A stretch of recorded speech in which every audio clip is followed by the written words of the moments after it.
Hello everyone, welcome to exam forum के आज के इस वीडियो में हम रेलवे ग्रुप डी परीक्षा के लिए स्पेशल करंट अफेयर की सीरीज से वीडियो नंबर 3 डिस्कस करेंगे।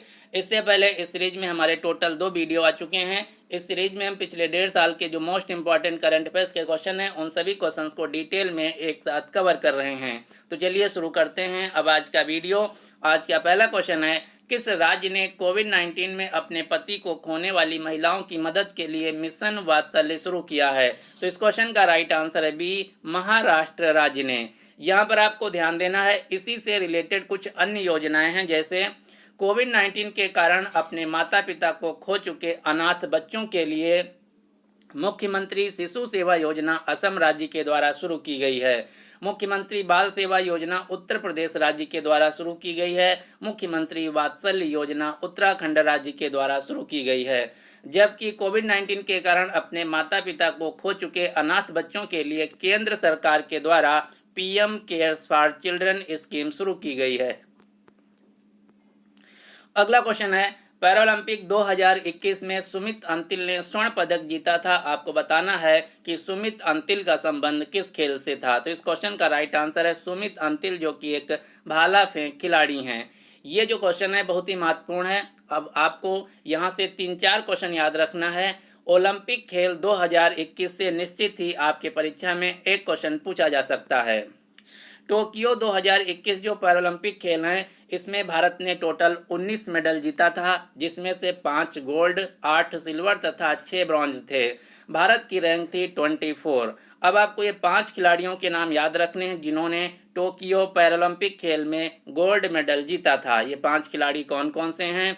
कृष्णा नागर बैडमिंटन में, प्रमोद भगत ने बैडमिंटन में, अवनी लेखरा ने निशानेबाजी में, मनीष नरवाल ने निशानेबाजी में, सुमित अंतिल ने भाला फेंक में। ये वो 5 खिलाड़ी हैं जिन्होंने टोक्यो पैरालंपिक 2021 में स्वर्ण पदक भारत के लिए जीता था।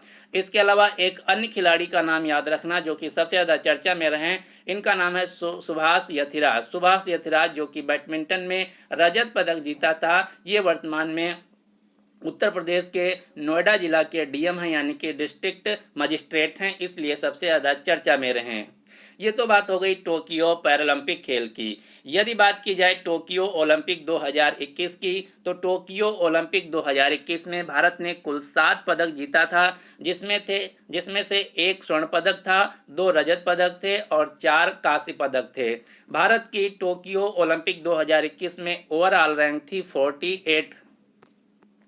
अब आपको इन सभी 7 खिलाड़ियों के नाम याद रखने हैं, जैसे नीरज चोपड़ा ने स्वर्ण पदक जीता था पुरुष भाला फेंक प्रतियोगिता में। साइखोम मीराबाई चानू ने रजत पदक जीता था 49 कैटेगरी में भारोत्तोलन में। रवि कुमार दहिया ने रजत पदक जीता था कुश्ती में। बजरंग पुनिया ने कांस्य पदक जीता था कुश्ती में। पीवी सिंधु ने कांस्य पदक जीता था बैडमिंटन में। लवलीन बोरगोहेन ने कांस्य पदक जीता था मुक्केबाजी में। भारतीय राष्ट्रीय पुरुष हॉकी टीम ने कांस्य पदक जीता था। और हाल ही में एक परीक्षा हुआ जिसमें क्वेश्चन पूछा गया था कि टोक्यो ओलंपिक 2021 में भारतीय राष्ट्रीय पुरुष हॉकी ने कांस्य पदक जीता है। आपको बताना किस देश को हराकर जीता है। तो भारत ने जर्मनी को हराकर कांस्य पदक जीता था।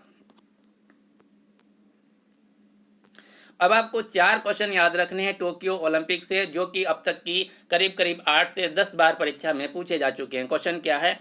क्वेश्चन पूछा जाता है कि भारतीय ध्वजवाहक यानी कि फ्लैग बियरर कौन है। तो टोक्यो ओलंपिक 2021 में उद्घाटन समारोह में भारत के ध्वजवाहक थे मनप्रीत सिंह तथा MC मैरी कॉम, जबकि समापन समारोह में भारतीय ध्वजवाहक थे बजरंग पुनिया। इसी प्रकार से टोक्यो पैरालंपिक में भारतीय ध्वजवाहक थे उद्घाटन समारोह में टेकचंद, जबकि समापन समारोह में ध्वजवाहक थी अवनी लेखरा। तो ये चारों क्वेश्चन बहुत ही महत्वपूर्ण है, आपको याद रखना है। अगला क्वेश्चन पूछा जाता है टोक्यो ओलंपिक का शुभांकर किया था। तो टोक्यो ओलंपिक का शुभांकर था मिराइतोवा, जबकि पैरालंपिक खेलों का शुभांकर था सोमाइटी।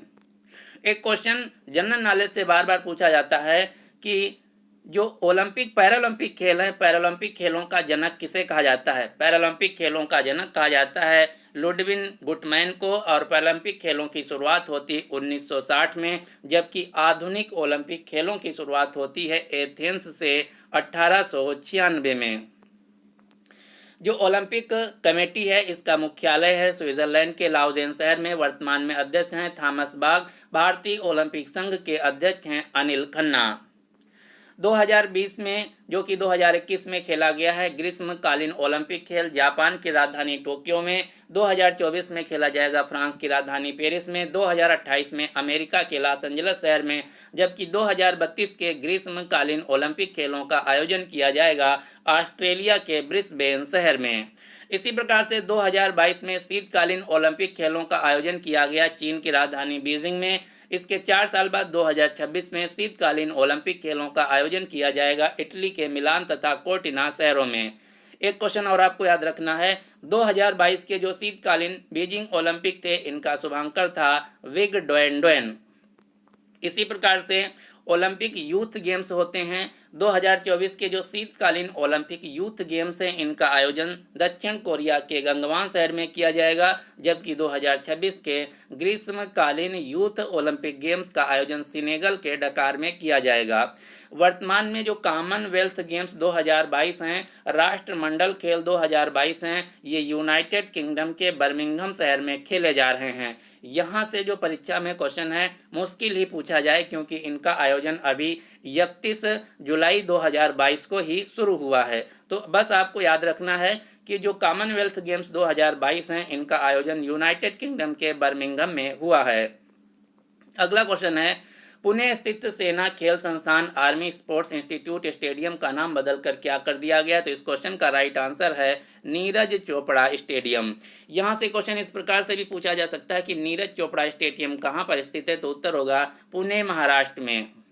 नीरज चोपड़ा जिन्होंने टोक्यो ओलंपिक में भाला फेंक प्रतियोगिता में 87.58 मीटर दूर भाला फेंक भारत के लिए स्वर्ण पदक जीता था। नीरज चोपड़ा ने यह कारनामा 7 अगस्त को किया था, इसीलिए अब हर साल भारत में 7 अगस्त को भाला फेंक दिवस मनाया जाएगा।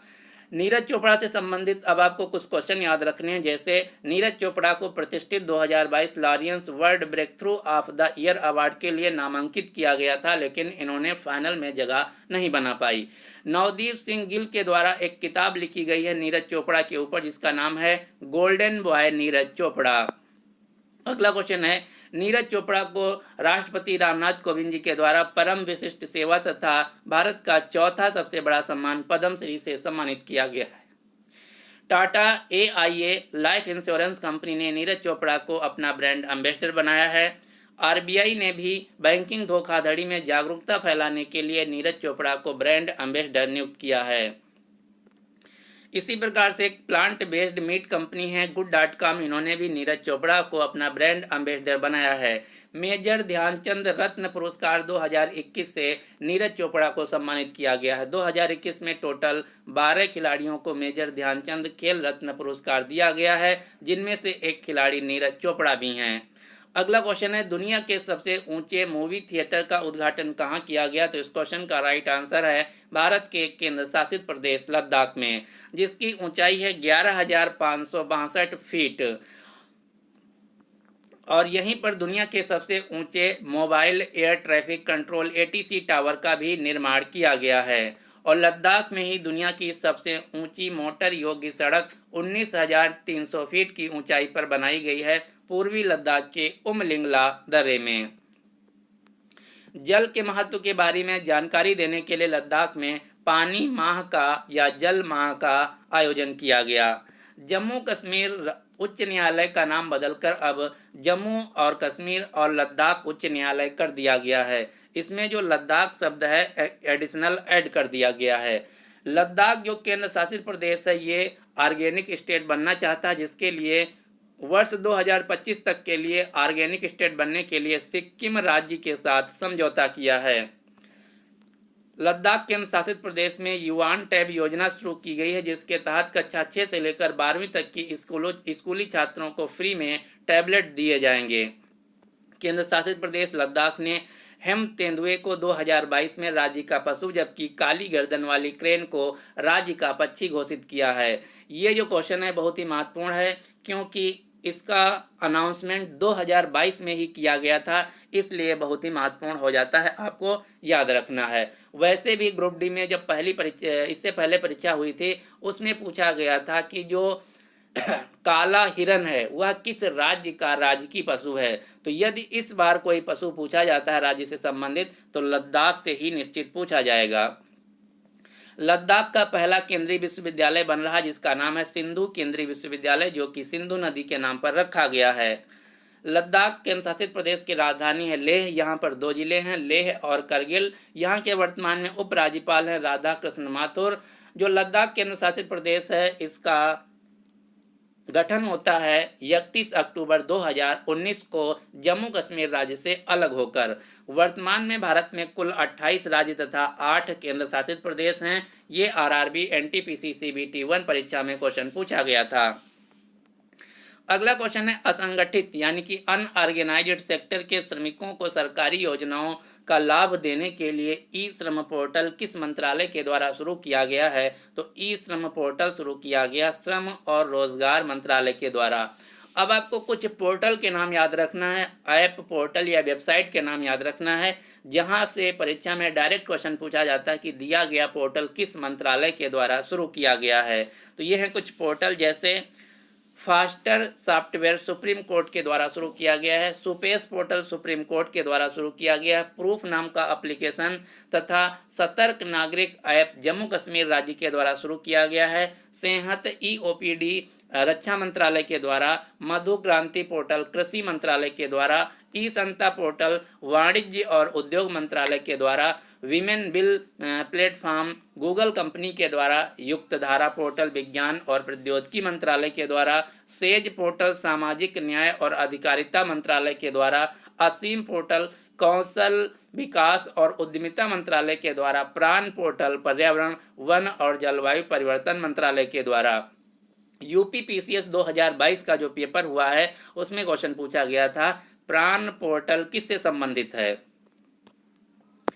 अगला क्वेश्चन है आईसीआईसी बैंक के एमडी और सीईओ के रूप में किसे नियुक्त किया गया? तो इस क्वेश्चन का राइट आंसर है बी संदीप बख्शी को। आईसीआईसी बैंक जिसका फुल फॉर्म भी पूछ लिया जाता है, तो आईसीआईसी बैंक का फुल फॉर्म है industrial credit and investment corporation of India.